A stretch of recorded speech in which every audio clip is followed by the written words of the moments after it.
রাসূল সাল্লাল্লাহু আলাইহি সাল্লামের বাপ মা জাহান্নামে যাবে, এটাই ঠিক। হাদিস মুসলিম, হাদিস বুখারী মুসলিম, তার বাপ মা জাহান্নামে যাবে, এ কথাই ঠিক। শাইখের বক্তব্য শুনলেন।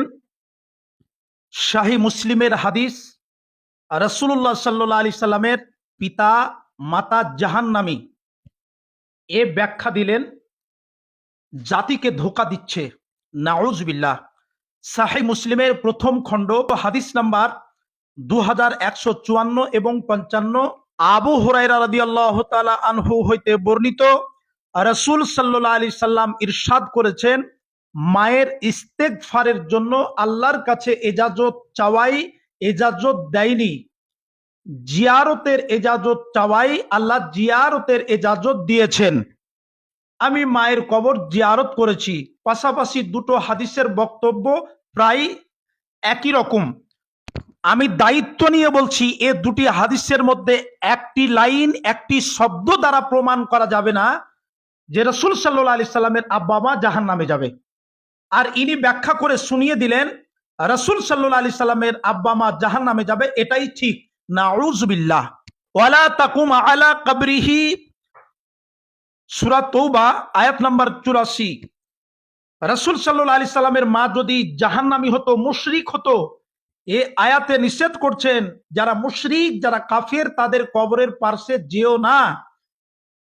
জিয়ারতের ইজাজত মিলেছে, তা দ্বারা প্রমাণিত রাসূল সাল্লাল্লাহু আলাইহি সাল্লামের মাতা জান্নাতি।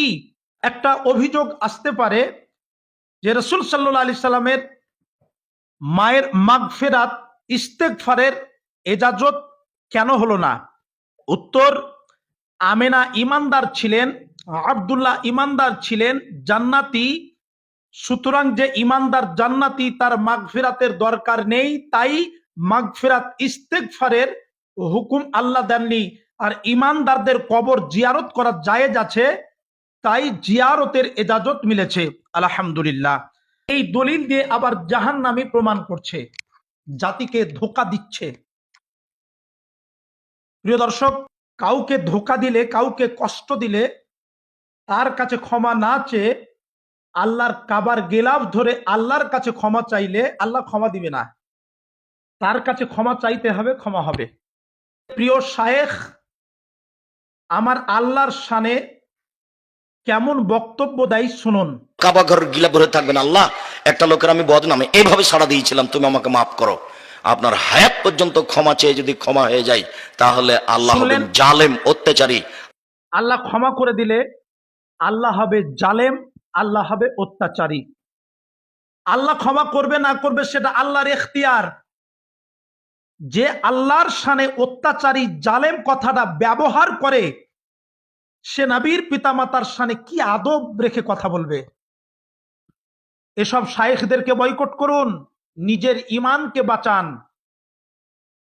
অন্য কোনো বাজে মন্তব্য নিবেন না। যতগুলা কথা বলেছি দলিল সম্মুখে রেখে বলেছি।